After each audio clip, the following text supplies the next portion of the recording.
بسم الله الرحمن الرحيم. وعن أم سلمة رضي الله عنها أنها كانت عند رسول الله صلى الله عليه وسلم وميمونة إذا أقبل ابن أم مكتوم فدخل عليه فقال رسول الله صلى الله عليه وسلم احتجبا منه. فقلت يا رسول الله أليس هو أعمى لا يبصرنا؟ فقال رسول الله صلى الله عليه وسلم أفعميان أنتما ألستما تبصرانه؟ رواه أحمد والترمذي وأبو داود. بسم اللہ الرحمن الرحیم. پہلی روایت حضرت ام سلمہ رضی اللہ تعالی عنہا سے ہے. ام سلمہ زوجہ مطہرہ ہیں. ازواج ام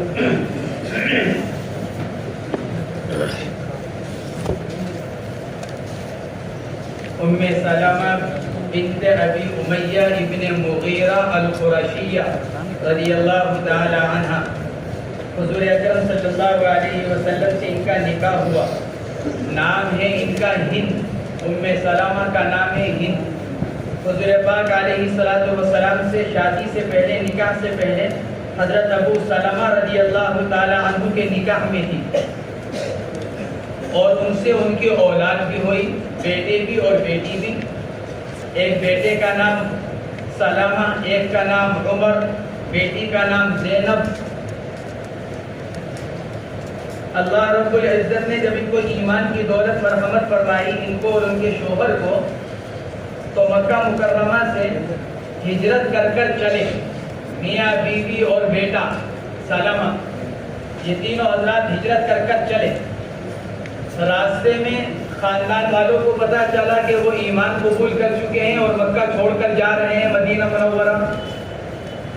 تو لڑکی کے جو خاندان والے تھے وہ آئے اور انہوں نے کہا ابو سلمہ سے، تم اگر جانا چاہ رہے ہو تو جاؤ، لیکن ہماری بیٹی کو لے جانے کی اجازت نہیں ہے.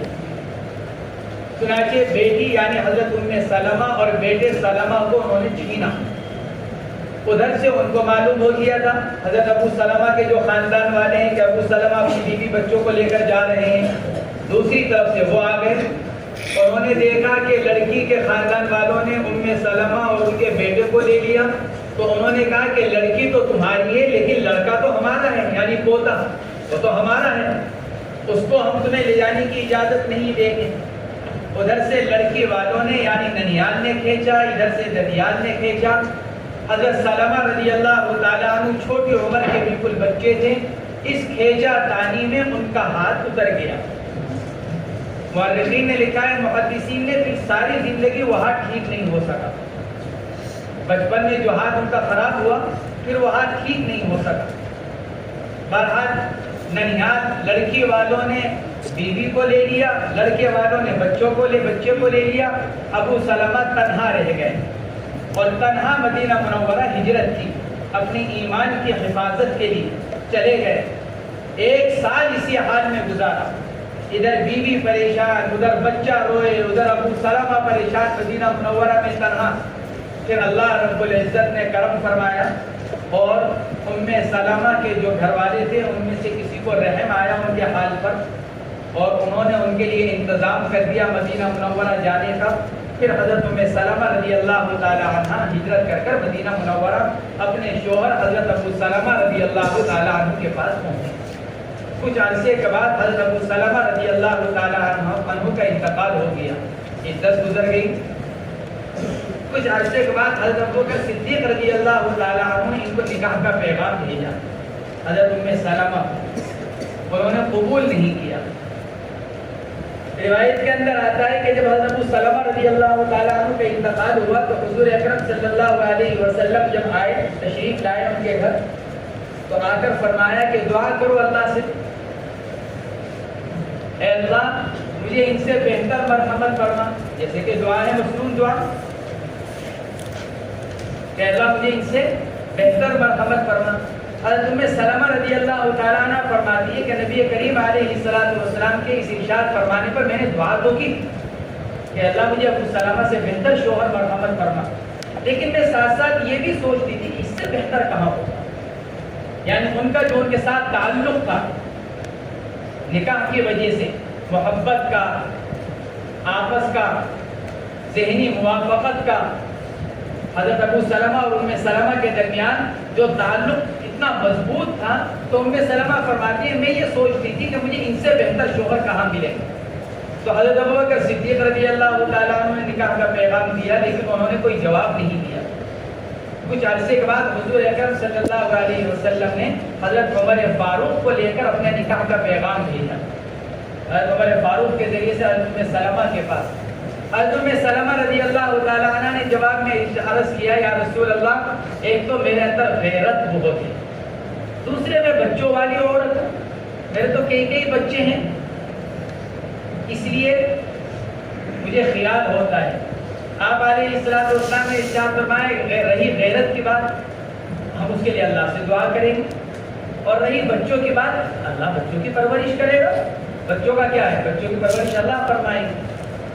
اللہ کے نبی علیہ السلام کے اس جواب کے بعد حضرت ام سلمہ رضی اللہ تعالی عنہ نے اللہ کے نبی کے رشتے کو قبول کیا اور پھر آپ کا حضور پاک علیہ السلام سے نکاح ہوا. تو خود فرماتی ہیں جس وقت میں یہ دعا مانگا کرتی تھی کہ اللہ مجھے ابو سلمہ سے بہتر شوہر مرحمت فرما, اور اس وقت میں یہ سوچا کرتی تھی کہ ابو سلمہ سے بہتر کوئی شوہر نہیں ہو سکتا, لیکن اللہ نے اس دعا کی برکت سے مجھے اس سے بدل جہاں بہتر شوہر مرحمت فرمایا حضور اکرم صلی اللہ علیہ وسلم کی شکل. ان سے بہتر کوئی نہیں ہو سکتا, اللہ کے نبی علیہ السلام سے بہتر. تو ابو سلمہ سے بہتر اللہ نے حضور پاک علیہ السلام کی شکل میں حضرت ام سلمہ رضی اللہ تعالی عنہ کو شوہر مرحمت فرمایا. انہوں نے حبشہ کی بھی ہجرت کی پہلے جب مکہ مکرمہ میں تھی اپنے شوہر کے ساتھ, اور پھر حبشہ کی ہجرت کے بعد پھر مدینہ منورہ کی بھی ہجرت فرمائی. خود فرماتی ہیں کہ آیت قرآنیہ انما یرید اللہ لیذھب عنکم الرجس اہل البیت ویطہرکم تطہیرا 22ویں پاری کی جو آیت ہے فرماتے ہیں کہ یہ میرے گھر میں نازل ہوئی. انما یرید اللہ لیذھب عنکم الرجس اہل البیت, اللہ نے اہل بیت کی فضیلت اس آیت شریفہ کے اندر بیان فرمائی. تو آپ علیہ السلام نے حضرت فاطمہ, حضرت علی, حضرت حسن, حضرت حسین ان سب کو بلایا اور ان سب کو اپنی بلا کر چادر میں لے کر اللہ ارشاد فرمایا اے اللہ یہ میرے گھر والے ہیں.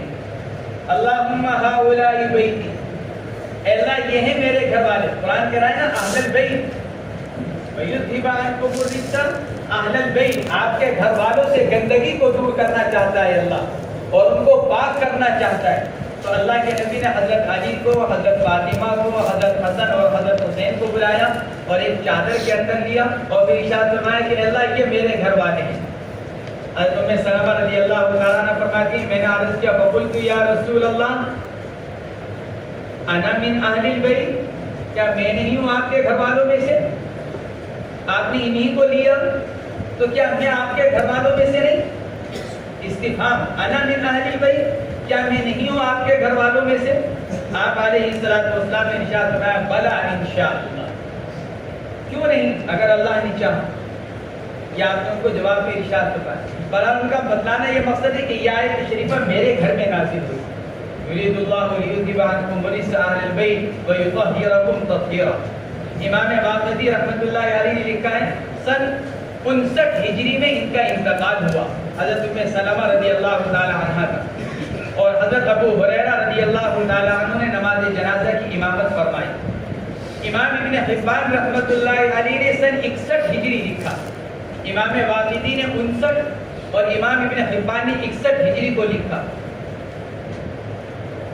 حضرت حسین رضی اللہ تعالی عنہ کی شہادت کے بعد, حضرت حسین رضی اللہ تعالی عنہ کی شہادت ہوئی اور ان کے بعد بعض حضرات نے لکھا ہے امہات المؤمنین میں سب سے آخری انتقال فرمانے والی ہیں حضرت ام سلمہ رضی اللہ تعالی عنہ. ازواج مطہرات میں سب سے آخر میں انتقال بعض حضرات نے لکھا ہے حضرت ام سلمہ رضی اللہ تعالی عنہ کا ہوا. تو یہ روایت, یہ حدیث حضرت ام سلمہ سے ہے. فرماتی ہیں انہا کانت عند رسول اللہ صلی اللہ علیہ وسلم, حضرت ام سلمہ فرماتی ہیں کہ وہ حضور پاک علیہ السلام کے پاس بیٹھی ہوئی تھی.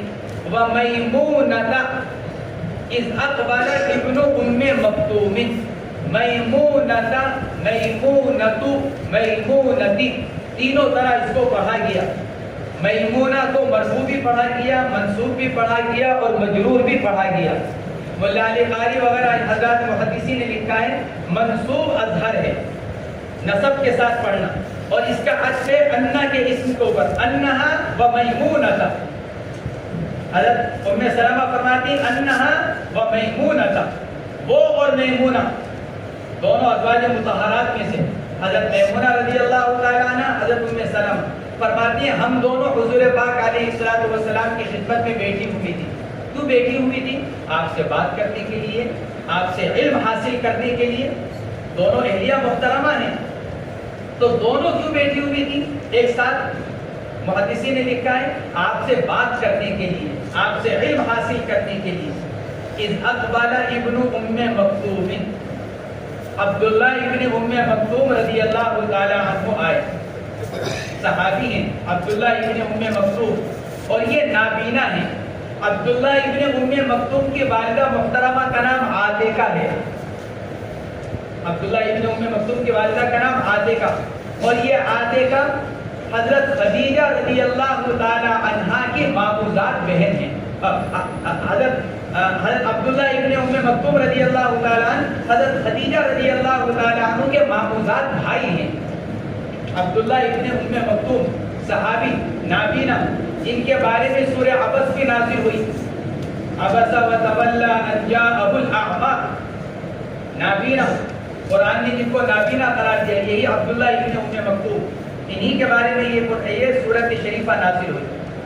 تو فرماتی ہے حضرت ام سلمہ ہم بیٹھی ہوئی تھی دونوں، عبداللہ ابن ام مکتوم رضی اللہ تعالی عنہ آئے، فدخل علیہ، اور حضور پاک علیہ السلام کے پاس داخل ہوئے، فقال رسول اللہ صلی اللہ علیہ وسلم احتجبا منہ، آپ نے ان دونوں سے ارشاد فرمایا کہ عبداللہ ابن ام مکتوم سے پردہ کرو۔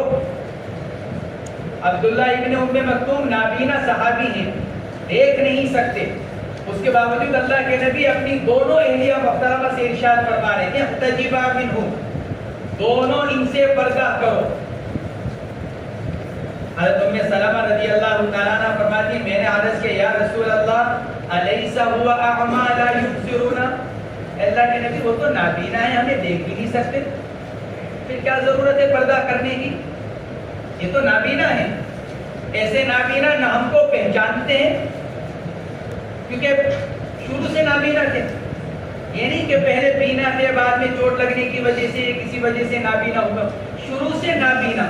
تو شروع سے نابینا ہونے کی وجہ سے کبھی ہمیں دیکھا نہیں زندگی میں، ہمیں شکل و صورت سے پہچانتے نہیں، یہ بھی نہیں پتا کہ ہم کیسی شکل صورت کے ہیں، وہ تو نابینا ہے، نہ ہم کو پہچانتے ہیں نہ ہم کو دیکھ پا رہے ہیں، تو پھر یعنی کیا ضرورت ہے پھر پردہ کرنے کی؟ یہ عرض کیا حضرت ام سلمہ رضی اللہ تعالی عنہ، فقال رسول اللہ صلی اللہ علیہ وسلم افا امیابانی انتما، نبی کریم علیہ الصلوۃ والسلام نے ارشاد فرمایا وہ تو نابینا ہے، کیا تم دونوں بھی نابینا ہو؟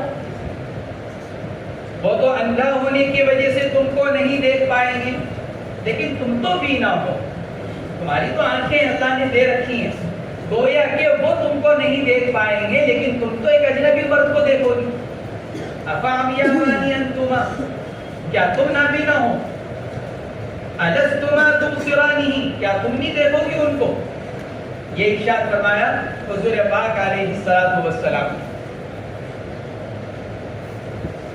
حضرت ام سلمہ رضی اللہ تعالی عنہا کی یہ روایت امام ابو داؤد نے بھی اس روایت کو نقل کیا، مصنف فرماتے ہیں رواہ احمد والترمذی و ابو داؤد، امام ابو داؤد نے اس روایت کو نقل کیا اور اس میں اضافہ ہے۔ حضرت ام سلمہ رضی اللہ تعالیٰ عنہ فرماتی ہیں وَذَلِكَ بَعْدَ أَنْ أُمِرْنَا بِالْحِجَابِ، یہ واقعہ کب کا ہے؟ جب پردے کا حکم نازل ہو چکا تھا۔ ابتدائی اسلام میں پردے کا حکم نہیں تھا، پردے کا حکم نازل ہوا ہے ہجرت کے بعد، بعض محدثین نے لکھا ہے ہجرت کے 3 سال کے بعد، بعض نے لکھا ہے ہجرت کے 4 سال کے بعد، بعض نے لکھا ہے ہجرت کے 5 سال کے بعد پردے کا حکم نازل ہوا۔ حضرت ام سلمہ فرماتی ہے وَذَلِكَ بَعْدَ أَنْ أُمِرْنَا بِالْحِجَابِ، یہ حضرت عبداللہ ابن ام مکتوم کے ساتھ جو یہ ہمارا واقعہ ہوا یہ کب کا ہے؟ جبکہ ہم کو پردے کا حکم دیا جا چکا تھا، یہ اس وقت کا یہ واقعہ ہے حضرت عبداللہ ابن ام مکتوم کا۔ یعنی آیت قرآنیہ یا ایھا النبی قل لازواجک و بناتک و نساء المؤمنین یدنین علیہن من جلابیبہن ذلک ادنی ان یعرفن فلا یؤذین. اس آیت شریفہ میں جو اللہ نے پردے کا حکم فرمایا کہ نبی جی قل لازواجک اپنی ازواج مطہرات سے کہیے، و بناتک اپنی بیٹیوں سے فرمائیے، و نساء المؤمنین ایمان والی عورتوں سے کہیے، یدنین علیہن من جلابیبہن کیا کریں؟ اوپر سے چادر اوڑھے، پردہ کریں، سر کے اوپر سے چادر ڈالیں تاکہ پورا جسم ڈھک جائے، چہرہ بھی نظر نہ آئے. ذالک ادنی ان یعرفن فلا یؤذین تاکہ پہچانی نہ جائے. اور یہ کب ہوگا؟ جب چہرہ ڈھکا ہوا ہو. اگر عورت کا چہرہ کھلا ہوا ہے اور برقع اوڑھ رکھا ہے اسے، جیسے کہ عام طور سے عورتیں کرتی ہیں، برقع اوڑھ رکھا ہے اور چہرہ کھلا ہوا ہے، تو آدمی کی پہچان تو چہرے سے ہوتی ہے، مرد ہو یا عورت، اس کی پہچان کس سے؟ چہرے سے. قرآن کہہ رہا ہے ذالک ادنی ان یعرفن فلا یؤذین، پردہ اس طرح کرے کہ پہچانی نہ جائے. تو یہ تو جبھی ہوگا جب چہرہ چھپا ہوا ہو. اس لیے مکمل پردہ یہی ہے کہ آج عورت اپنا پورا جسم بھی ڈھانپ کے باہر نکلتے ہو اور اپنے چہرے کو بھی ڈھانپ کر سکتے. چہرہ کھلا ہوا ہو، باقی جسم کھلا ہوا ہو تو اس سے پردے کا مقصد حاصل نہیں ہوتا. پردے کا حکم اس لیے کیا گیا تاکہ اجنبی مرد کی نگاہ اجنبی عورت کے اوپر نہ پڑے اور شیطان پھر دونوں کے درمیان میں کوئی فساد برپا نہ کرے اور یہ دیکھنا ان کو زنا کاری تک نہ لے جائے. اس لیے آگے دوسری روایت کے اندر اللہ کے نبی نے ارشاد فرمایا جب ایک جگہ مرد اور عورت ہوتے ہیں اجنبی تو ثالثہما الشیطان. تیسرا کون آ جاتا ہے؟ حضرت حسن بصری رحمت اللہ علیہ، اتنے بڑے عالم، صوفی، محدث، مفسر، سب کچھ. حضرت حسن بصری رحمت اللہ علیہ، لیکن جب ان سے بھی معلوم کیا گیا کیا تنہائی میں کوئی عورت کو پڑھا سکتا ہے؟ فرمایا کہ نہیں. اگر پڑھانے والا عمر ابن عبدالعزیز ہو، پڑھنے والی رابعہ بصریہ ہو، پڑھائی جانے والی چیز قرآن پاک ہو اور مقام درس بیت اللہ ہو، جب بھی شیطان کچھ نہ کچھ اثر ڈال کر رہے گا. یہ فرمایا پڑھائی جانے والی کتاب قرآن، پڑھانے والے عمر ابن عبدالعزیز، پڑھنے والی رابعہ بصریہ، کہاں پڑھائی جا رہا ہے؟ بیت اللہ میں بیٹھ کر، اور مرد اور عورت تنہا ہیں. فرمایا جب بھی شیطان کچھ نہ کچھ کر رہے گا. اللہ کے نبی ارشاد فرما رہے ہیں لا یقلبن رجل بامرأة الا وثالثهما الشیطان. جب تنہائی میں مرد اور عورت ہوتے تو تیسرا دونوں کے درمیان کون؟ شیطان. اس لیے فرمایا گیا کہ چہرہ چھپا کر رکھے تاکہ شیطان کو موقع نہ ملے ان کو زناکاری اور بدکاری کی طرف لے جانے. یہ ایک روایت حضرت ام سلمہ رضی اللہ تعالی عنہا سے نقل کی گئی. اجنبی مرد اجنبی عورت کو بالاتفاق نہیں دیکھ سکتا. مرد کے لیے اجنبی عورت کو دیکھنا حرام ہے. اللہ نے غض بصر، آنکھوں کو نیچے رکھنے کا جو پہلا حکم فرمایا وہ مردوں کو فرمایا. قل للمؤمنین یغضوا من ابصارهم ويحفظوا فروجهم. نبی جی ایمان والوں سے فرمائیے اپنی نگاہوں کو جھکا کر رکھیں، اجنبی عورت کے اوپر پڑنے نہ دیں. مردوں کو حکم ہے اپنی نگاہوں کو جھکا کر رکھو. اگر ضرورت سے باہر نکل رہے ہو اور باہر اجنبی عورت پھر رہی ہے تو اپنی نگاہوں کو پست رکھو، تمہاری نگاہ نہ پڑے. تو مرد کا اجنبی عورت کو دیکھنا بالاتفاق ناجائز ہے، اس میں کسی کا کوئی اختلاف نہیں. لیکن کیا عورت اجنبی مرد کو دیکھ سکتی ہے؟ مرد کے لیے تو اجنبی عورت کو دیکھنا جائز نہیں، کسی کا اس میں کوئی اختلاف نہیں. لیکن کیا عورت اجنبی مرد کو دیکھ سکتی ہے؟ اس میں اختلاف ہے. اس روایت سے پتہ چل رہا ہے کہ دیکھنا جائز نہیں. اللہ کے نبی حضرت ام سلمہ اور حضرت میمونہ سے فرما رہے ہیں کہ احتجبا منہ، پردہ کرو تم دونوں. اسی سے استدلال کیا ہے بعض حضرات علماء کرام نے کہ جائز نہیں ہے کہ عورت بھی کسی اجنبی مرد کو دیکھے. بعض حضرات نے اسی آیت اسی حدیث پاک سے استدلال کیا کہ احتجبا منہ، کہ پردہ کرو. بعض علماء عدم جواز کے قائل اسی روایت سے استدلال کرتے ہوئے. جمہور علماء جواز کے قائل.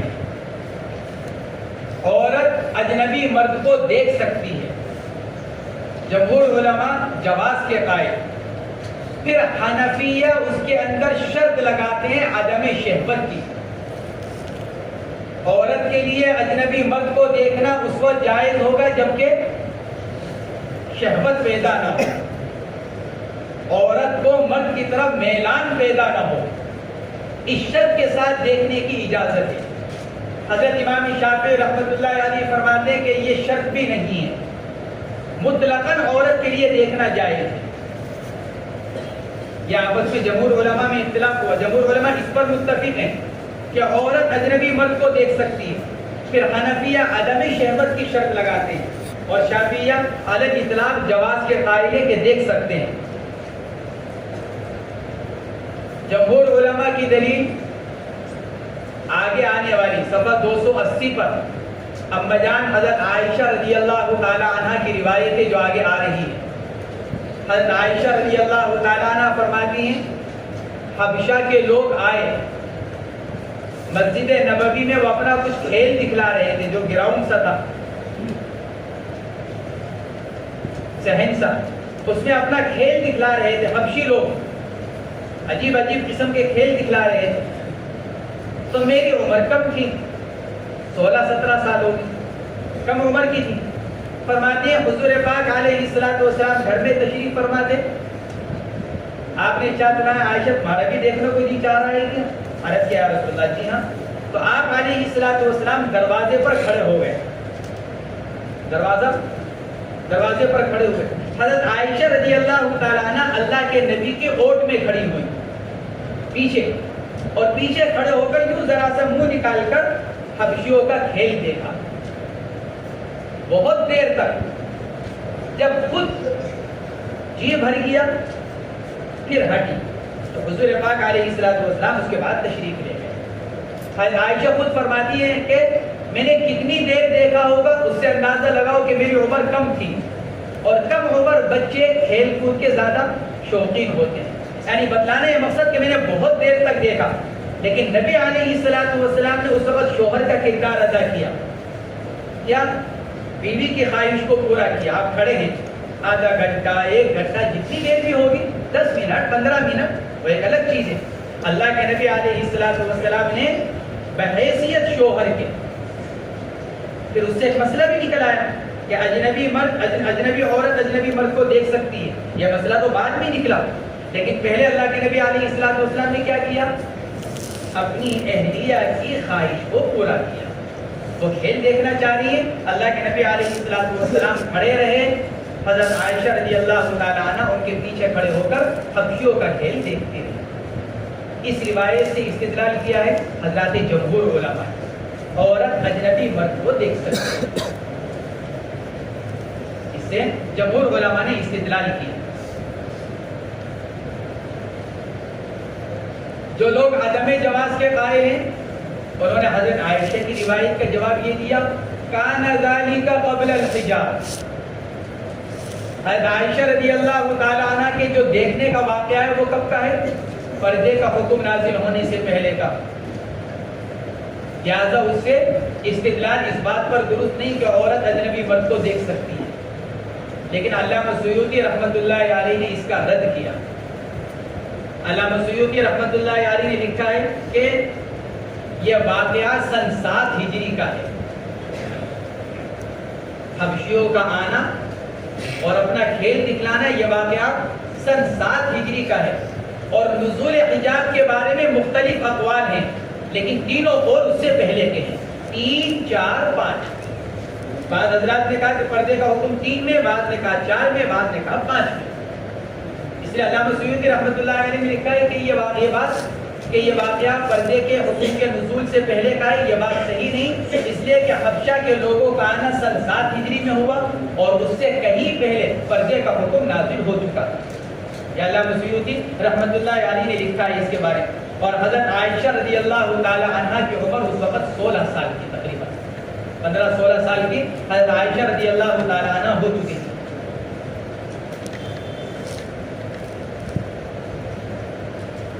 ایسے ہی جمہور علماء نے استدلال کیا حضرت فاطمہ بنت ابی حبیش رضی اللہ تعالی عنہا کی روایت سے۔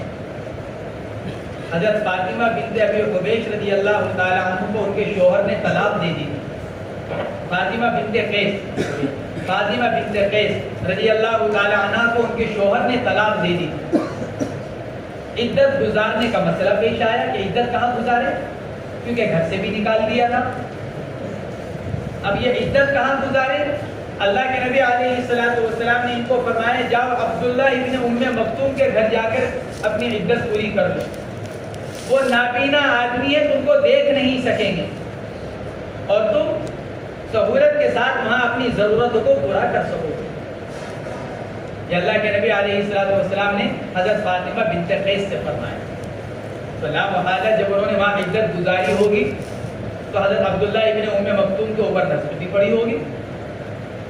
حضور پاک علیہ السلام کا حضرت فاطمہ بنت قیس کو عبداللہ ابن ام مکتوم کے گھر عدت گزارنے کا حکم دینا، جمہور علماء فرماتے ہیں یہ بھی اس بات کی دلیل ہے کہ عورت اجنبی مرد کو دیکھ سکتی ہے۔ سوال یہ پیدا ہوتا ہے پھر اس روایت کا کیا جواب ہوگا؟ اللہ کے نبی تو ازواج مطہرات سے فرما رہے ہیں احتجبا منہ، اور افا عمیابانی انتما، کیا تم دونوں نابینا ہو، کیا تم دونوں نہیں دیکھ رہی ہو؟ اس کا ایک جواب تو امام ابو داؤد نے دیا۔ امام ابو داؤد فرماتے ہیں یہ ممانعت ازواج مطہرات کے ساتھ خاص ہے۔ امام ابو داؤد نے یہ جواب دیا کیونکہ ازواج مطہرات کا درجہ اونچا ہے، لہذا ان کی حفاظت زیادہ۔ امام ابو داؤد رحمۃ اللہ علیہ فرماتے ہیں کہ یہ ازواج مطہر، ممانعت ازواج مطہرات کے ساتھ خاص ہے، اور جو اجازت کی روایت ہے وہ عام امت کے لیے ہے۔ یہ امام ابو داؤد رحمۃ اللہ علیہ نے جواب دیا۔ ہمارے شیخ حضرت مولانا محمد یونس صاحب رحمۃ اللہ علیہ نے لکھا ہے کہ حضرت شیخ الحدیث حضرت مولانا زکریا صاحب رحمۃ اللہ علیہ بھی اسی جواب کو پسند فرمایا کرتے ہیں کہ بھئی یہ ممانعات کی روایات ازواج مطہرات کے ساتھ خاص ہے۔ دوسرا جواب یہ دیا گیا کہ ممانعات کی روایات، یہ جو روایت ممانعات کی ہے یہ ورع اور تقوی پر محمول ہے، احتیاط پر، اور جو جواز کی روایت ہے وہ رخصت پر محمول ہے۔ حضرت عائشہ کی روایت، حضرت فاطمہ بنت قیس کی روایت، وہ کس پر محمول ہے؟ رخصت پر، اور یہ جو روایت ہے یہ محمول ہے کس پر؟ احتیاط پر، تقوی پر، ورع پر، احتیاط اور تقوی پر محمول ہے یہ روایات۔ یہ دوسرا جواب یہ دیا گیا، اور تیسرا جواب یہ دیا گیا کہ ممانعات کی روایات کو محمول کر لیا جائے مظنہ شہوت پر، جہاں شہوت کا اندیشہ ہو وہاں دیکھنے کی ممانعت، اور جہاں شہوت کا اندیشہ نہ ہو وہاں دیکھنے کی اجازت۔ جہاں شہوت کا اندیشہ ہو وہاں دیکھنے کی ممانعت، اور جہاں شہوت کا اندیشہ نہ ہو وہاں دیکھنے کی اجازت۔ یہ مختلف جوابات ان روایات کے دیے گئے۔ نیز جمہور علماء یہ فرماتے ہیں حضور پاک علیہ السلام کے زمانے میں عورتیں مسجد نبوی نماز پڑھنے کے لیے جایا کرتی تھی، اور عورتوں کی صف کس کے پیچھے؟ اس کے پیچھے۔ ہمارا نماز کے اندر بھی نظر پڑتی ہوگی، بھائی مرد آگے صف لگائے ہوئے ہیں پھر عورتوں کی صف لگی ہوئی ہے، تو لا محالہ عورتوں کی نظر کس پر پڑتی ہوگی؟ مردوں کے اوپر پڑتی ہوگی۔ اگرچہ شریعت میں اس کو پسند نہیں کیا گیا کہ عورتیں مسجد میں جا کر نماز ادا کریں، مختلف روایات کے اندر اللہ کے نبی علیہ السلام نے اس کو بیان فرمایا، لیکن بہرحال اللہ کے نبی علیہ السلام کے زمانے میں اس کی رخصت تھی، اور رخصت کی سب سے بڑی وجہ کیا تھی؟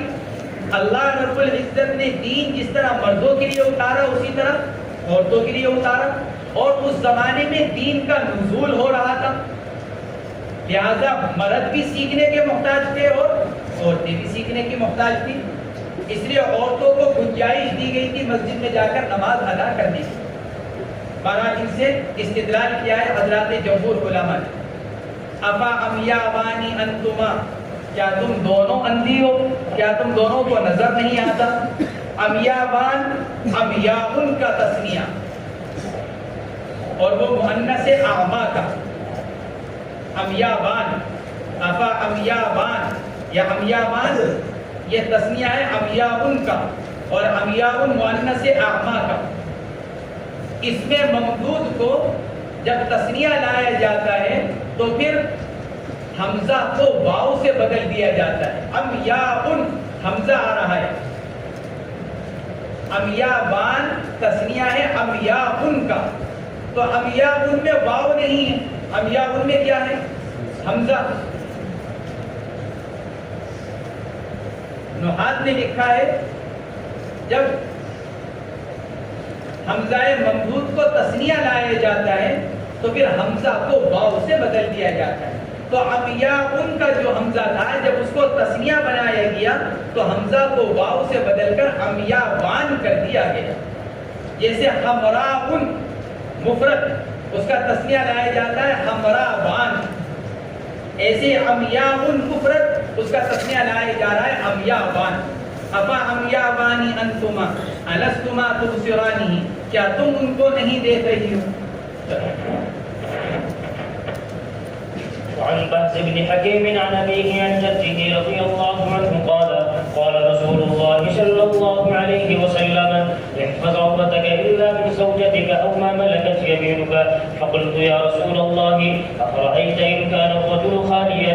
قال فالله أحق أن يستحيا منه، رواه الترمذي وأبو داود وابن ماجه۔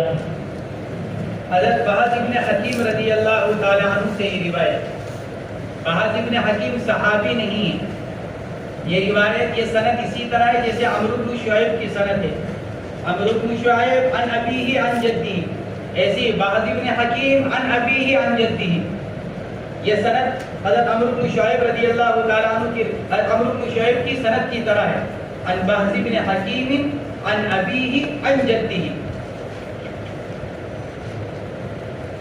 بہز ابن حکیم ان کے بارے میں محدثین کا اختلاف ہے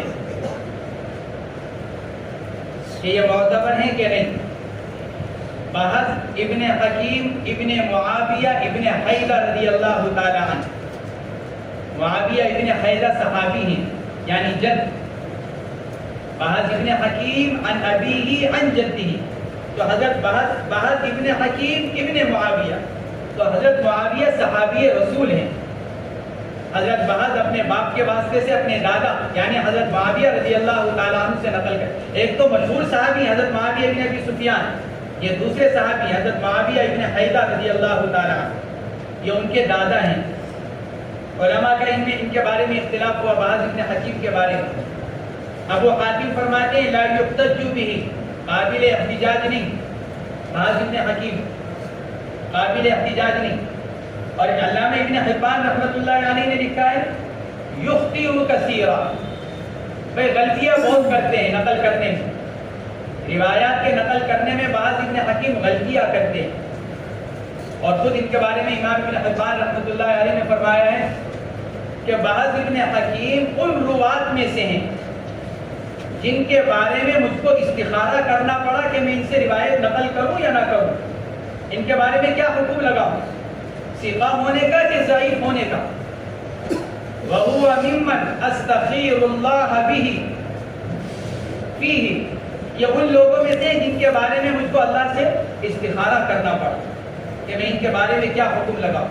تو بعض حضرات نے ان کو ضعیف قرار دیا، لیکن بہت سے محدثین نے ان کو ثقہ بھی قرار دیا۔ یحییٰ ابن معین، علی ابن مدینی، امام نسائی، ان حضرات نے بہز ابن حکیم کو ثقہ یعنی معتبر راوی قرار دیا۔ امام ابو داؤد رحمۃ اللہ علیہ نے لکھا ہے ھذا عندی حجت، بہز ابن حکیم میرے نزدیک کیا ہے، قابل حجت۔ یہ امام ابو داؤد رحمۃ اللہ علیہ نے ان کے بارے میں لکھا ہے۔ اسی اختلاف کی وجہ سے امام بخاری اور امام مسلم نے جس طرح عمرو بن شعیب کی سند سے روایت کو نہیں لیا، بہز بن حکیم کی سند سے بھی اپنی صحیح میں روایت کو نہیں لیا۔ ان بہز بن حکیم عن ابیہ عن جدہ، ان سے روایت کو نہیں لیا۔ سن 149 ہجری میں ان کا انتقال ہوا، حضرت بہز بن حکیم رحمۃ اللہ علیہ کا سن 149 ہجری میں ان کا انتقال ہوا۔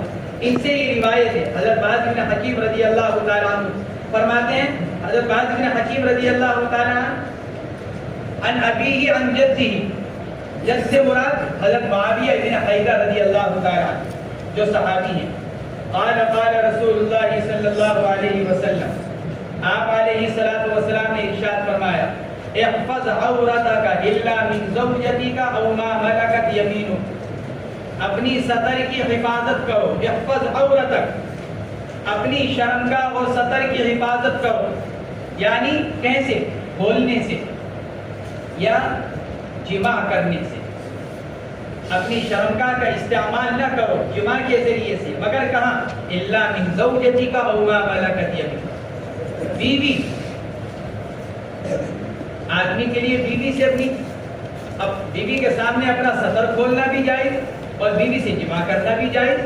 یہ الگ بات ہے کہ سطر کا دیکھنا مناسب نہیں ہے، لیکن بہرحال کشف عورت میاں بیوی کا ایک دوسرے کے سامنے جائز ہے، اس لیے فرمایا الا من زوجتک او ما ملکت یمینک، یا وہ جس کے تمہارے ہاتھ مالک ہیں۔ حضرت امام شافعی رحمۃ اللہ علیہ اس میں باندی اور غلام دونوں کو شامل کرتے ہیں۔ او ما ملکت یمینک، ما ملکت میں ما عام ہے، غلام اور باندی دونوں کو شامل ہے۔ حضرت امام شافعی رحمۃ اللہ علیہ فرماتے ہیں کہ ما ملکت میں دونوں آ گئے، لیکن حضرات حنفیہ فرماتے ہیں ما ملکت یمینک کا مصداق صرف باندی ہے۔ سیدہ کے لیے اپنے غلام کے سامنے سطر کھولنا جائز نہیں ہے، بلکہ اس سے پردہ ہے نامحرم ہونے کی وجہ سے۔ حضرات حنفیہ اسی کے قائل ہیں۔ بہت سے علماء شافعیہ نے اسی کو راجح قرار دیا ہے۔ او ما ملکت یمینک، یا وہ جس کے تمہارے داہنے ہاتھ مالک ہیں۔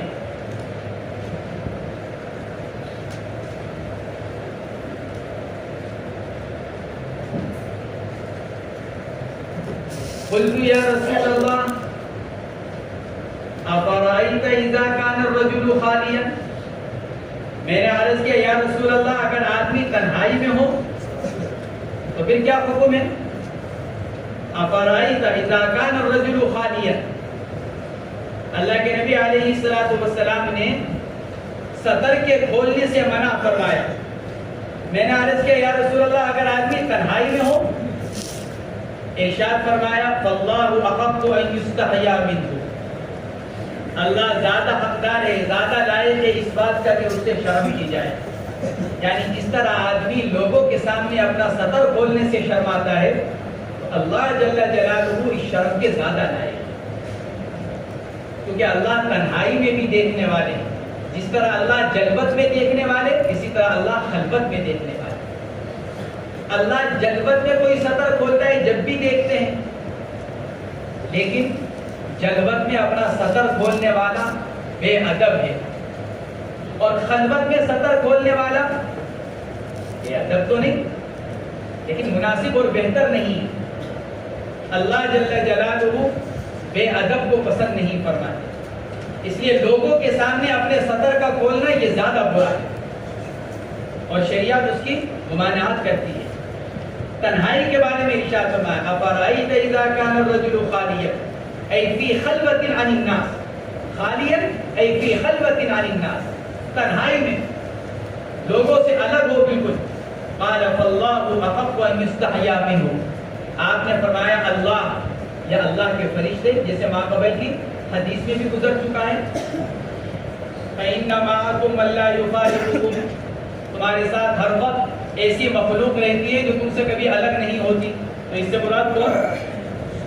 فرشتے ہیں۔ تو فاللہ احق ان یستحیا منہ، اللہ زیادہ لائق ہے اس بات کے کہ ان سے شرم کی جائے۔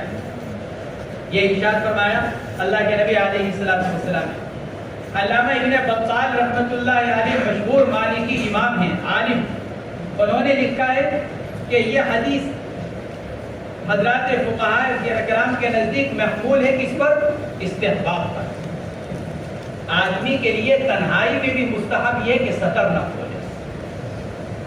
یا علامہ ابن بطال مالکی رحمۃ اللہ علیہ نے لکھا کہ آدمی کے لیے تنہائی میں بھی مستحب یہ ہے کہ اپنا سطر نہ کھولے۔ لیکن علامہ حسکفی صاحب در مختار، انہوں نے در مختار کے اندر لکھا ہے کہ حنفیہ کے نزدیک صحیح قول پر تنہائی میں بھی ستر عورت واجب ہے۔ تنہائی میں بھی حنفیہ کے نزدیک ستر عورت واجب ہے، گویا کہ تنہائی میں بھی بغیر کسی ضرورت کے ستر کھولنے والا گنہگار ہوگا۔ کوئی دیکھنے والا نہیں اور بلا ضرورت کھول رہا ہے۔ ایک تو ضرورت ہے پیشاب پخانے کا تقاضا، غسل کا تقاضا، اب بالکل ایسی جگہ تنہائی میں جہاں کوئی دیکھنے والا نہیں، جیسے غسل خانہ ہے، گنجائش ہے، آدمی گناہگار نہیں ہے، لیکن تنہائی میں بغیر کسی ضرورت کے اگر آدمی اپنا سطر کھولتا ہے، اسی لیے حضرات فقہاء کرام نے تنہائی میں بھی ننگے ہو کر سونے کو مکروہ قرار دیا ہے۔ کہ آدمی ننگا ہو کر سوئے، ننگے ہونے سے مراد کیا؟ سطر کھول کر سوئے، فقہاء نے اس کو مکروہ قرار دیا ہے۔ تو صاحب در مختار علامہ ابن بطال نے تو یہ لکھا کہ فقہاء تنہائی میں بھی کشف عورت کو مستحب قرار دیتے ہیں، لیکن حنفیہ میں سے علامہ حسکفی نے یہ لکھا اور علامہ شامی نے اسی کو برقرار رکھا کہ صحیح بات یہی ہے جو علامہ حسکفی لکھ رہے ہیں ہمارے نزدیک، کہ تنہائی میں بھی کشف عورت جائز نہیں ہے اور ستر عورت واجب ہے۔ اللہ کے نبی فرما رہے ہیں فاللہ احق ان یستحیا منہ، اللہ زیادہ حقدار ہے، زیادہ لائق ہے اس بات کے کہ ان سے شرم کی جائے۔ امام ترمذی، امام ابو داؤد اور امام ابن ماجہ نے اس روایت کو نقل کیا۔ وعن عمر رضي الله عنه عن النبي صلى الله عليه وسلم قال لا يخلون رجل بامرأة إلا كان ثالثهما الشيطان، رواه الترمذي۔ حضرت عمر فاروق رضی اللہ تعالی عنہ سے روایت ہے، عمر بن الخطاب ابن نفیل القرشی العجمی، ان کی والدہ کا نام حنتمہ، والد کا نام تو خطاب ہے، والدہ کا نام ہے حنتمہ۔ حنتمہ کے بارے میں بعض حضرات نے لکھا ہے کہ ابو جہل کی بہن، حضرت عمر فاروق رضی اللہ تعالیٰ عنہ کی والدہ محترمہ، بعض حضرات نے لکھا ہے کہ یہ ابو جہل کی بہن، اور بعض حضرات نے لکھا ہے کہ ان کے چچا زاد بہن۔ والدہ کے بارے میں بعض حضرات نے لکھا ابو جہل کی بہن، اور بعض نے لکھا کہ ابو جہل کی چچا زاد بہن، گویا کہ حضرت عمر فاروق رضی اللہ تعالیٰ عنہ کے جو نانا وہ اور ابو جہل کے باپ، ابو جہل کا باپ، دونوں آپس میں بھائی۔ دوسرے قول پر حضرت عمر بن الخطاب رضی اللہ تعالیٰ عنہ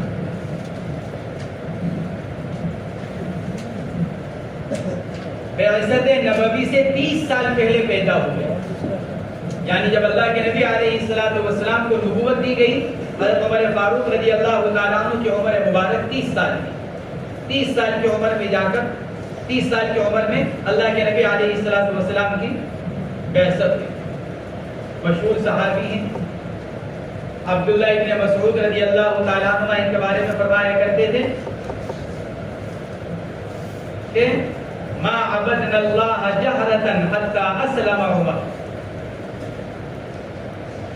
ہمیں علی الاعلان عبادت کرنے کی اس وقت تک ہمت نہیں ہوئی کفار کے سامنے جب تک عمر ایمان نہیں لے کر آ گئے۔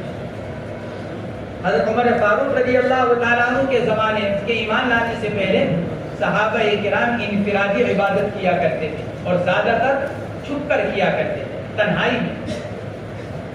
تنہائی اس لیے کہ کفار مکہ اور مشرکین مکہ جب کسی مسلمان کو نماز پڑھتا دیکھتے، قرآن پاک پڑھتا دیکھتے تو اس کو ایذا پہنچایا کرتے، تکلیفیں پہنچایا کرتے.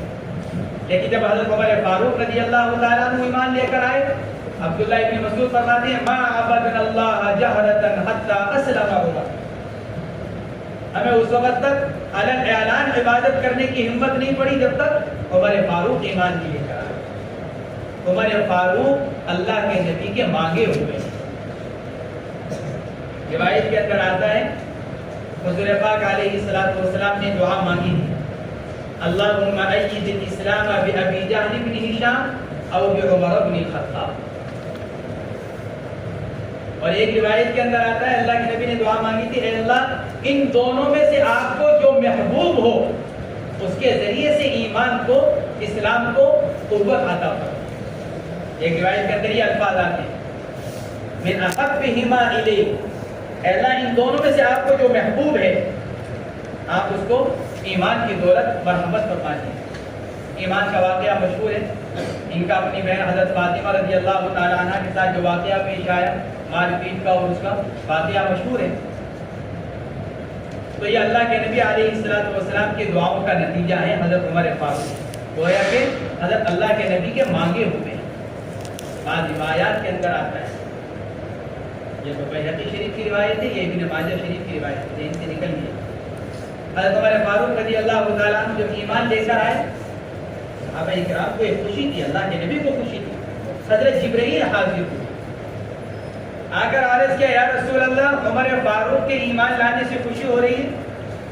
آپ کو عمر فاروق ایمان لائے ہیں تو آپ کو خوشی ہو رہی ہے؟ فرمایا کہ ہاں خوشی ہو رہی ہے. عرض کیا یا رسول اللہ آسمان پر فرشتے بھی خوشیاں منا رہے ہیں کہ عمر ایمان لے کر آئے. یہ عرض کیا حضرت جبرائیل علیہ السلام کیا رسول اللہ استبشر اہل السماء باسلام عمر. یہ فرمایا حضرت جبرائیل استبشر اہل السماء باسلام عمر، آسمان کے اوپر جو ہیں یعنی فرشتے وہ بھی عمر کے اسلام لانے پر خوش ہو رہے ہیں کہ اسلام عمر اسلام لے کر آئے. یہ پہلے خلیفہ ہیں جن کو امیر المومنین کہا گیا. حضرت عمر فاروق رضی اللہ تعالی عنہ کے زمانے میں حضرت عدی ابن حاتم اور حضرت نفیل یہ دور دراز کے علاقوں میں رہا کرتے تھے. وہاں سے آئے مدینہ منورہ کسی ضرورت کے لیے، مسجد نبوی میں پہنچے. حضرت عمرو بن العاص رضی اللہ تعالیٰ عنہ سامنے بیٹھے ہوئے تھے. ان دونوں نے آ کر کہا امیر المومنین کہاں ہیں؟ عدی ابن حاتم اور حضرت نفیل. عمرو بن العاص سے کہا امیر المومنین کہاں ہیں؟ عمرو بن العاص نے کہا کہ نام تو بہت اچھا لیا تم نے امیر المومنین، یہ پہلی مرتبہ امیر المومنین کہا گیا حضرت عمر فاروق. بھئی نام تو بہت اچھا رکھا تم نے عمر کا امیر المومنین. فوراً اٹھے عمرو بن العاص، پہنچے حضرت عمر فاروق رضی اللہ تعالیٰ عنہ کے دربار میں یعنی ان کے مکان پر. عرض کیا یا امیر المومنین، فرمایا امیر المومنین کہنے کی یہ تو کوئی وجہ بیان کرو ورنہ پٹائی ہوگی. عمر تو بہت محتاط آدمی تھے، امیر المومنین تو بڑا اونچا لقب ہو دیا. فوراً ارشاد فرمایا یہ تو کوئی وجہ بیان کرو. عرض کیا امیر المومنین فلا فلا صاحب آئے، میں مسجد میں بیٹھا ہوا تھا، انہوں نے آپ کے بارے میں آ کر کہا کہ امیر المومنین کہاں ہے. مجھے یہ بات نام اچھا تھا، باقی آپ امیر المومنین ہیں، ہم ایمان والے، آپ ہمارے امیر. یہ کام لوگ ملا عمر فاروق رضی اللہ تعالیٰ عنہ. بعض حضرات نے لکھا ہے حضرت مغیرہ ابن شعبہ رضی اللہ تعالیٰ عنہ نے سب سے پہلے حضرت عمر کو امیر المومنین کہا. بعض حضرات نے لکھا ہے کہ حضرت مغیرہ ابن شعبہ رضی اللہ تعالیٰ عنہ نے سب سے پہلے آپ کو امیر المومنین کے لقب سے پکارا. بعض حضرات نے لکھا ہے خود حضرت عمر فاروق نے فرمایا، ارے بھائی ابو بکر صدیق کو لکھا جاتا تھا خلیفۃ رسول اللہ، ھذا خلیفۃ رسول اللہ. اب میرے بارے میں تم کہتے ہو ھذا خلیفۃ رسول اللہ، کیونکہ اللہ کے نبی پھر ابو بکر پھر عمر، تو اللہ کے نبی کے خلیفہ ابو بکر کے بعد نمبر عمر فاروق کا. تو حضرت عمر رضی اللہ تعالیٰ نے ایک دن ارشاد فرمایا کہ ابو بکر کے بارے میں کہا جاتا تھا ھذا خلیفۃ رسول اللہ، میرے بارے میں تم لوگ کہتے ہو ھذا خلیفۃ رسول اللہ، تو یہ تو بہت لمبا ہو جاتا ہے. ایسا ہے تم مومنین میں تمہارا امیر، تو بس تم مجھ کو مختصر سے امیر المومنین کہہ لیا کرو۔ بعض حضرات نے لکھا ہے، تینوں قول ہیں اس کے بارے میں کہ حضرت عمر فاروق، بہرحال یہ بات ضرور ہے سب سے پہلے اسلام کے اندر امیر المومنین حضرت عمر فاروق رضی اللہ تعالیٰ عنہ کو کہا گیا۔ اکثر حضرات نے لکھا ہے حضرت عمر رضی اللہ تعالیٰ عنہ کو فاروق خود حضور پاک علیہ السلام نے فرمایا۔ فاروق حق اور باطل، کفر اور اسلام کے درمیان فرق کرنے والا۔ یہ فاروق کا لقب خود حضور اکرم صلی اللہ علیہ وسلم نے حضرت عمر رضی اللہ تعالیٰ عنہ کو مرحمت فرمایا۔ شہادت کا واقعہ مشہور ہے، ابو لولو کے ذریعے سے آپ کے اوپر حملہ کیا گیا، آپ زخمی ہوئے، لیکن اس حال میں بھی آپ نے انتقام نہیں لیا، معاف کیا اپنے قاتل کو، خود اپنی ذات سے بدلہ نہیں لیا۔ حضرت عمر فاروق رضی اللہ تعالیٰ عنہ انتقال ہوا، حضرت عمر فاروق رضی اللہ تعالیٰ عنہ کا بعض حضرات نے لکھا ہے سن 23 ہجری میں انتقال ہوا حضرت عمر فاروق رضی اللہ تعالیٰ عنہ کا۔ 4 ذی الحجہ کی رات میں 26 ذی الحجہ کی رات میں 26 ذی الحجہ سن 23 ہجری میں حضرت عمر فاروق رضی اللہ تعالیٰ عنہ کی شہادت ہوئی، اور بعض حضرات نے سن 24 ہجری لکھا ہے کہ سن 24 ہجری میں وفات ہوئی۔ تقریباً 10.5 سال کا عرصہ ہے آپ کی خلافت کا حضرت عمر فاروق رضی اللہ تعالیٰ عنہ۔ راجح قول پر بوقت انتقال 63 سال کی عمر تھی۔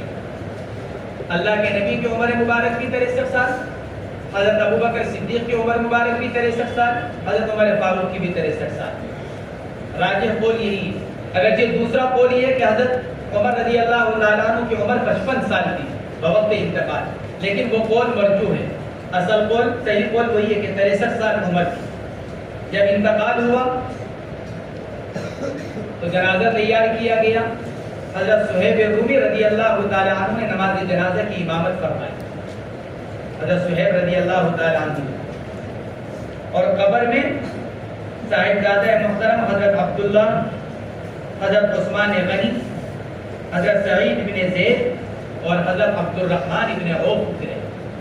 حضرت عمر فاروق رضی اللہ تعالیٰ عنہ کی قبر میں جنازہ اتارنے کے لیے عبداللہ بن عمر، حضرت عثمان غنی، سعید بن زید اور عبد الرحمن بن عوف، یہ چاروں حضرات نے مل کر حضرت عمر فاروق رضی اللہ تعالیٰ عنہ کو قبر میں اتارا۔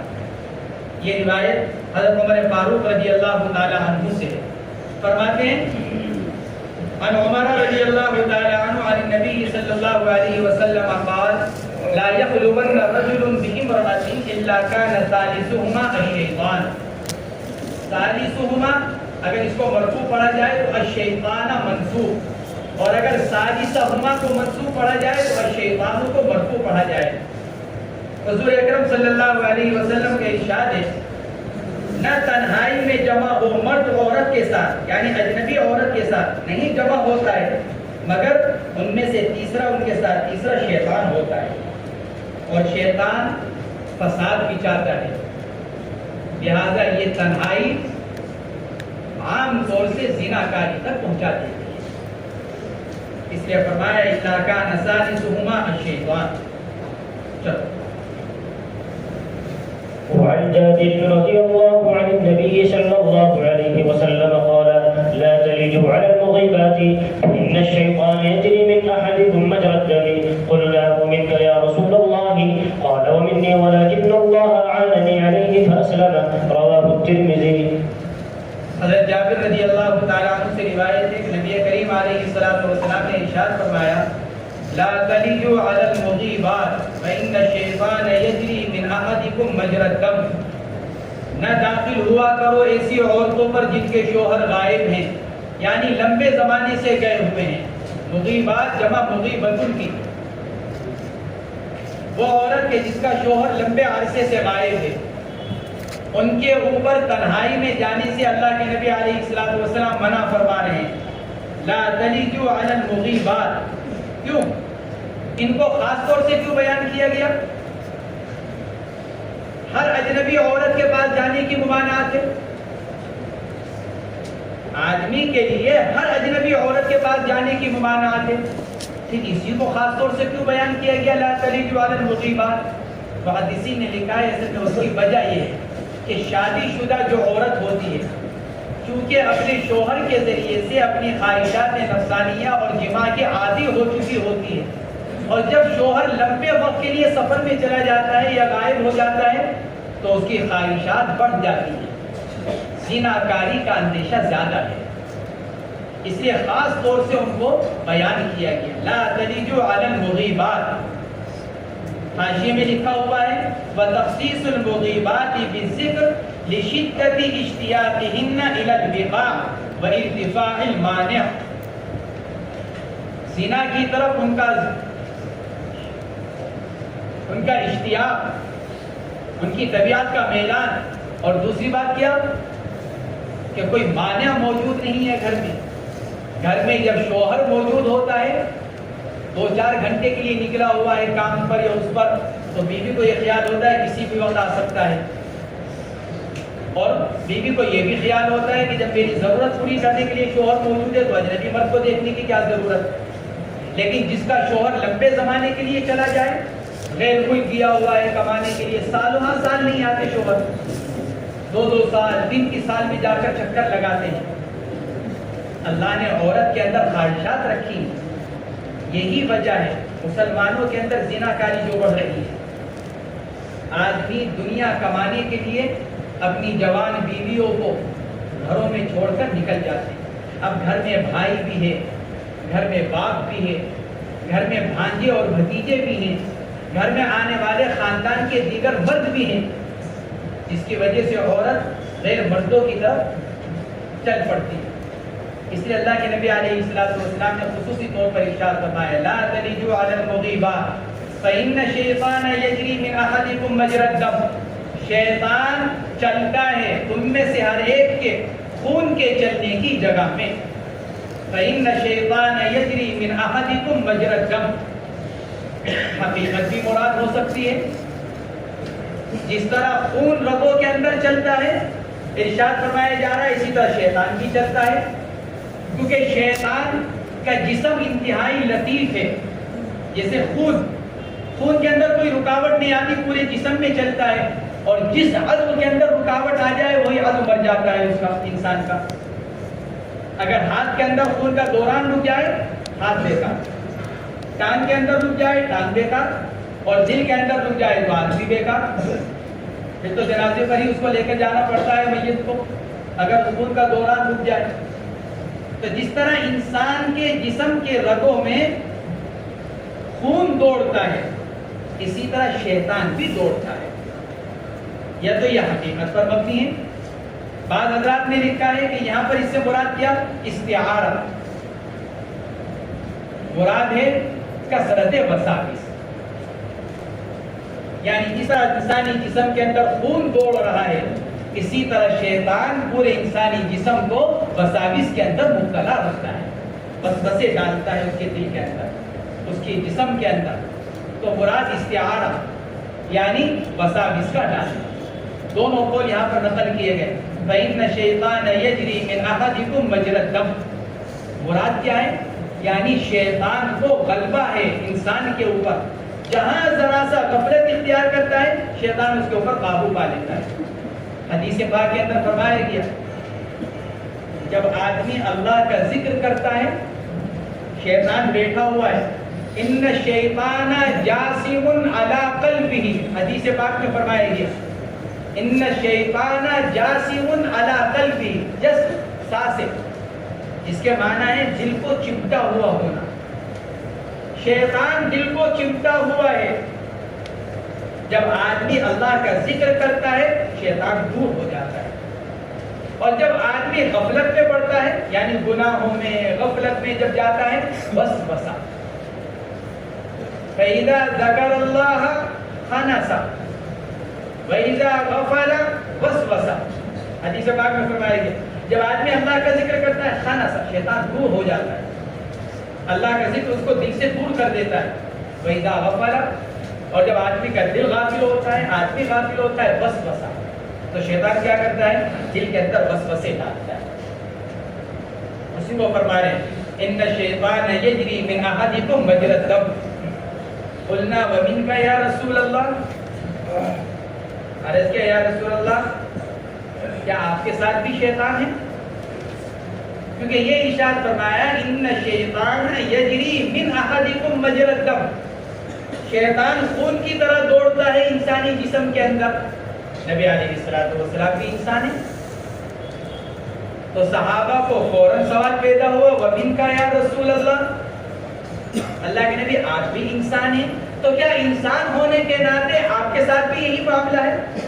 ارشاد فرمایا وَمِنْكِ، میرے ساتھ بھی یہی معاملہ ہے، میں بھی انسان ہوں، لیکن وَلَكِنَّ اللَّهَ أَعَانَنِي عَلَيْهِ فَأَسْلَمَ یا فَأَسْلَمُ. اسلم، بعض حضرات نے اس کو لکھا ہے کہ یہ باب اسلام، اسلم یسلم اسلام، باب افعال سے ماضی کا صیغہ، لیکن اللہ نے میری مدد کر دی ہے اس کے خلاف، وہ مسلمان ہو گیا. اسلم اسلام سے، بعض حضرات نے لکھا فاسلم اسلام سے ماضی کا صیغہ. اب بعض حضرات نے اس کے معنی صحیح کے لکھے مسلمان ہو گیا، لیکن بعض حضرات نے اس کا رد کیا. امام ترمذی رحمۃ اللہ علیہ نے حضرت سفیان بن عیینہ رحمۃ اللہ علیہ سے نقل کیا الشیطان لا یسلم، عربی شیطان تو کفر، گمراہی، تمرد، وہ تو اس کا پتلا ہے، بھری ہوئی ہیں ساری چیزیں اس کے اندر. شیطان نہیں کبھی اسلام قبول کر سکتا. الشیطان لا یسلم، شیطان کبھی اسلام قبول نہیں کر سکتا. امام ترمذی نے حضرت سفیان بن عیینہ رحمۃ اللہ علیہ سے نقل کیا. گویا کہ حضرت سفیان بن عیینہ ان لوگوں پر رد کر رہے ہیں جو یوں کہتے ہیں اسلم من الاسلام سے.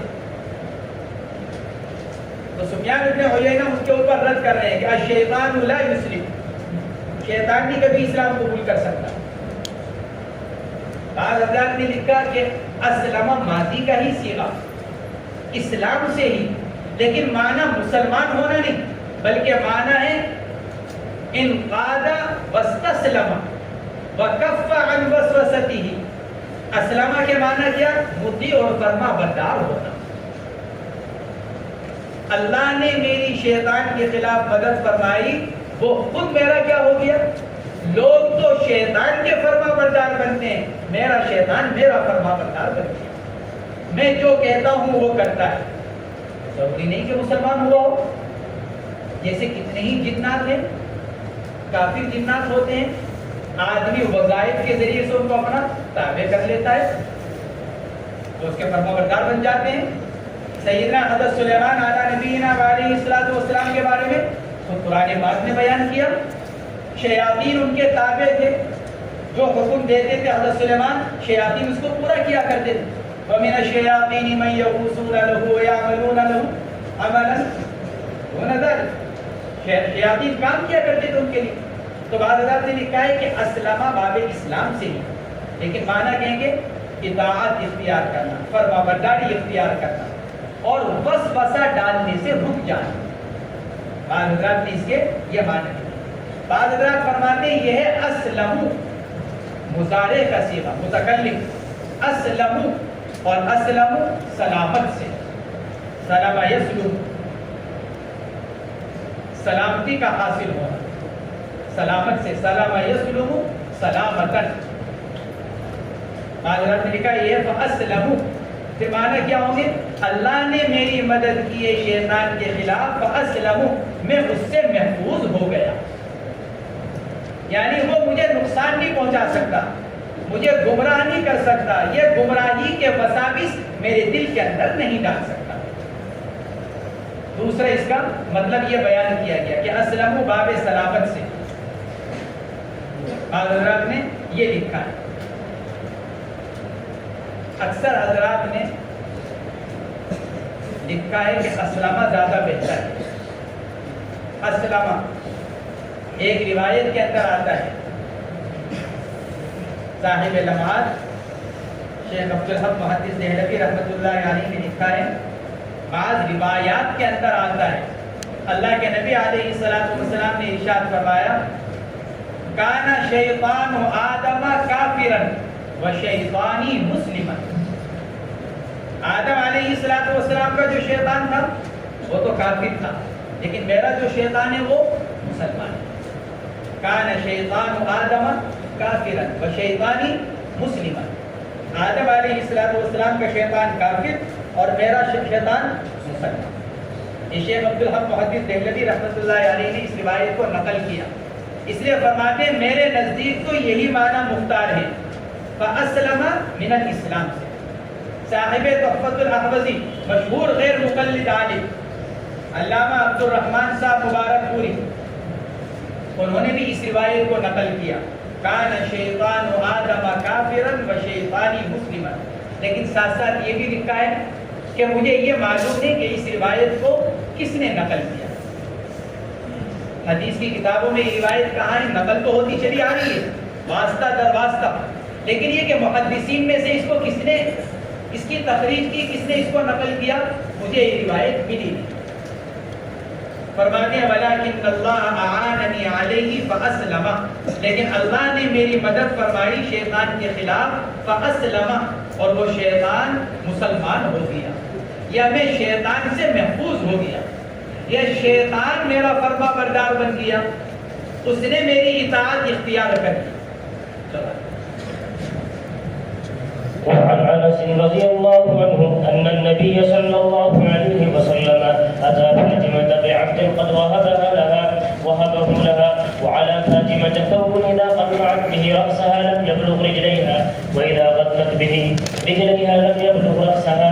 فلما راى رسول الله صلى الله عليه وسلم ما تلقى قال انه ليس عليك باس انما هو ابوك وغلامك. رواه ابو داود. حضرت انس رضی اللہ تعالی عنہ کی روایت ہے، ان نبی صلی اللہ علیہ وسلم اتا فاطمہ بعبد قد وهبه لها. اللہ کے نبی علیہ السلام ایک غلام کو لے کر آئے حضرت فاطمہ کے پاس، اور حال یہ ہے کہ وہ غلام اللہ کے نبی نے حضرت فاطمہ کو ہبہ کیا تھا. گویا کہ اصل غلام تو کس کا تھا؟ اللہ کے نبی علیہ السلام کا. آپ کو مال غنیمت میں حاصل ہوا ہوگا، آپ کے حصے میں آئے ہوں گے وہ. تو یہ غلام اللہ کے نبی علیہ السلام کے تھے. خدیج ان کا نام لکھا ہے محدثین نے، ان غلام کا نام خدیج. اللہ کے نبی نے وہ غلام حضرت فاطمہ کو ہبہ کر دیا تھا. حضرت فاطمہ نے وہ غلام آزاد کر دیا تھا. ہمارے شیخ رحمۃ اللہ علیہ نے لکھا ہے ایک جگہ، ہمارے شیخ نے بھی مشکات پڑھائی ہے کئی سال، تو شیخ نے ایک جگہ لکھا ہے حضرت فاطمہ کو اللہ کے نبی نے غلام دیا، حضرت فاطمہ نے اس پر احسان کیا، اس کو آزاد کیا. اس نے احسان کا بدلہ یہ دیا کہ ساری زندگی حضرت علی رضی اللہ تعالیٰ عنہ کی مخالفت کرتا رہا. یہ غلام جو اللہ کے نبی نے حضرت فاطمہ کو ہبہ کیا اور پھر حضرت فاطمہ نے اس پر احسان کرتے ہوئے اس کو آزاد کیا، یہ آزاد ہو کر حضرت معاویہ رضی اللہ تعالیٰ عنہ کے پاس چلے گئے تھے، ان کے لشکر بھی شامل ہو گئے تھے، اور پھر ساری زندگی حضرت علی رضی اللہ تعالیٰ عنہ کی مخالفت کرتے تھے.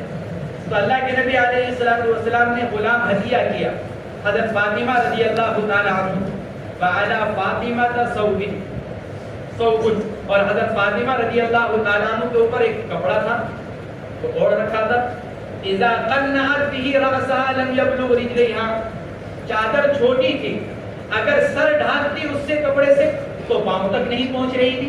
وَإِذَا غَطَّتْ بِهِ رِجْلَيْهَا، اور جب اس سے پاؤں ڈھانپتی لم يبلغ رأسها، چادر چھوٹی ہونے کی وجہ سے سر کھل جایا کرتا تھا.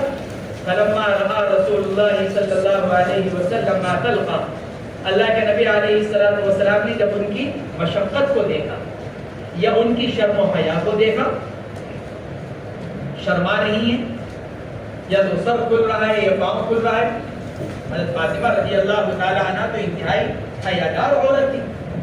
تو ان کو یہ خیال ہو رہا تھا کہ چلو ایک تو اللہ کے نبی میرے باپ ہیں، لیکن دوسرا تو اجنبی مرد ہے، جس غلام کو لے کر آئے ہیں وہ تو اجنبی مرد ہے، تو اس کے سامنے میرا سر کھل رہا ہے یا اس کے سامنے میرے پاؤں کھل رہے ہیں، تو ان کو ذرا شرمندگی حیا محسوس ہو. یا پھر معطلقہ مشقت، کبھی سر ڈھانکے کبھی پاؤں ڈھانکے، تو معطلقہ کا مزاج دونوں ہو سکتے ہیں.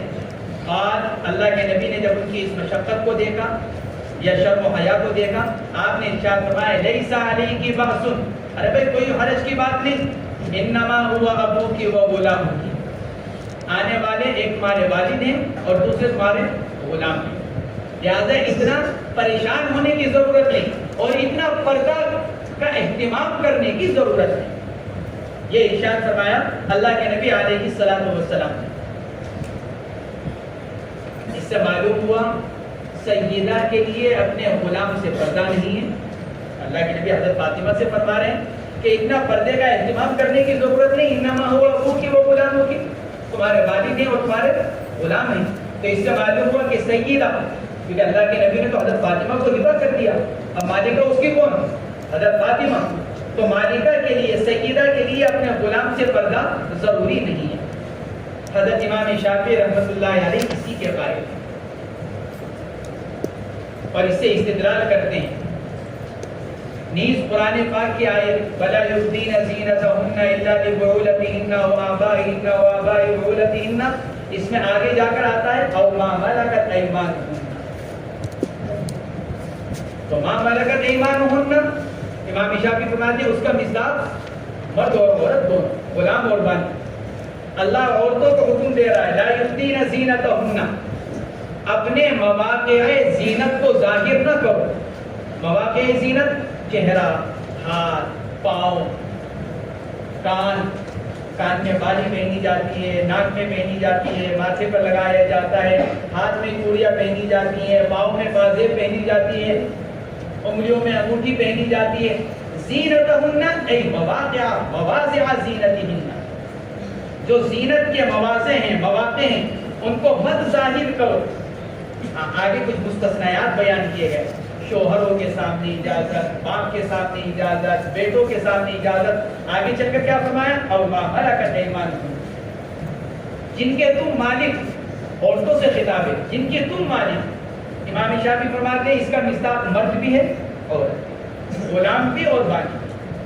تو حضرت امام شافعی رحمۃ اللہ علیہ اس سے استدلال کرتے ہیں کہ لفظ ماں آیت قرآنیہ میں غلام اور باندی دونوں کو شامل ہے. حضرت امام مالک کا مذہب بھی یہی ہے کہ غلام اپنی مالکہ کے لیے محرم ہے، پردہ نہیں ہے. شافعیہ مالکیہ اس کو محرم قرار دیتے ہیں، حنفیہ اور حنابلہ غیر محرم قرار دیتے ہیں، نا محرم. اور جس طرح ایک عورت کے لیے اجنبی مرد سے پردہ ہے، حنفیہ حنابلہ کہتے ہیں مالکہ اور سیدہ کے لیے اپنے غلام سے پردہ ہے. یہ حنفیہ اور حنابلہ کا مذہب ہے. امام غزالی شافعی ہیں، امام نبوی بھی شافعی ہیں. دونوں حضرات نے حنفیہ اور حنابلہ کے مذہب کو اختیار کیا. امام مالک فرماتے ہیں احوط یہی ہے کہ مالکہ کا اپنے غلام سے پردہ ہے. امام نبوی نے بھی اسی کو اختیار کیا اور امام ابو حامد غزالی رحمۃ اللہ علیہ نے بھی اسی کو اختیار کیا کہ مالکہ اور سیدہ کے لیے اپنے غلام سے پردہ ہے. پھر اس حدیث کا جواب دیا ہے. اللہ کے نبی تو حضرت فاطمہ کو اجازت دے رہے ہیں انما هو ابوکی و غلامکی. خود امام غزالی نے ایک جواب دیا، فرماتے ہیں وہ غلام نابالغ بچہ تھا. غلام تو تھا لیکن نابالغ بچہ. یہ امام غزالی رحمۃ اللہ علیہ نے اس کا جواب دیا. دوسرا جواب حنفیہ اور حنابلہ کی طرف سے یہ دیا گیا، اللہ کے نبی علیہ السلام نے حضرت فاطمہ رضی اللہ تعالی عنہا کو اولین فرصت میں اجازت نہیں دی بے پردہ ہونے کی، بلکہ مشقت کو دیکھتے ہوئے ارشاد فرمایا. اور وہاں بھی سطر کا مسئلہ نہیں ہے، بلکہ مسئلہ صرف کس کا ہو رہا تھا، یا تو سر کا یا پاؤں کا. مسئلہ صرف اس کا تھا، بے پردہ ہونے کا مسئلہ نہیں تھا. اور تیسرا جواب یہ دیا گیا کہ حضرت حضور پاک علیہ السلام نے حضرت فاطمہ رضی اللہ تعالیٰ عنہ کو جو یہ رخصت مرحمت فرمائی، کیونکہ آپ جانتے تھے کہ یہاں شہوت کا اندیشہ نہیں ہے۔ نبی علیہ السلام کو چونکہ اس بات کا اندازہ تھا اور علم تھا کہ یہاں مظنہ شہوت نہیں ہے اور فتنہ کا احتمال نہیں ہے، اس لیے اللہ کے نبی علیہ السلام نے اجازت مرحمت فرمائی۔ رہی آیت شریفہ وَلَا يُبْدِينَ زِينَتَهُنَّ کے اندر وَمَا مَلَكَتْ يَمِينُهُنَّ، اس کا جواب حضرت جابر بن سمورہ بن جندب، سعید بن المسیب اور حضرت حسن بصری۔ قرآن پاک کی جو آیت 18ویں پارے کی سورہ نور کی وَلَا يُبْدِينَ زِينَتَهُنَّ، حضرت سمورہ بن جندب، حضرت سعید بن المسیب اور حضرت حسن بصری، یہ تینوں حضرات فرماتے ہیں کہ لا تغرنکم سورۃ النور یا آیت النور، نہ دھوکے میں ڈال دے تم کو سورہ نور یا سورہ نور کی آیت، فإنها فی الأناس دون الصبور، اس لیے کہ اس آیت شریفہ کا تعلق عورتوں سے یعنی باندیوں سے ہے، مردوں سے یعنی غلاموں سے نہیں ہے۔ حضرت سمورہ ابن جندب، سعید بن المسیب، حسن بصری فرماتے ہیں لا تغرنکم سورۃ النور، سورہ نور کی آیت جس سے امام شافعی استدلال کر رہے ہیں ما ملکت، اور لفظ ماں کو عام قرار دے کر غلام اور باندی دونوں کو شامل کرتے ہیں۔ یہ حضرات فرماتے ہیں لا تغرنکم سورۃ النور فإنها فی الأناس دون الذکور، اس لیے کہ اس کا تعلق کس سے ہے؟ صرف عورتوں سے، مردوں سے اس کا تعلق نہیں ہے۔ اس لیے حضرات حنفیہ اور حضرات حنابلہ یہ دونوں حضرات یہ فرماتے ہیں کہ آقا، مالکہ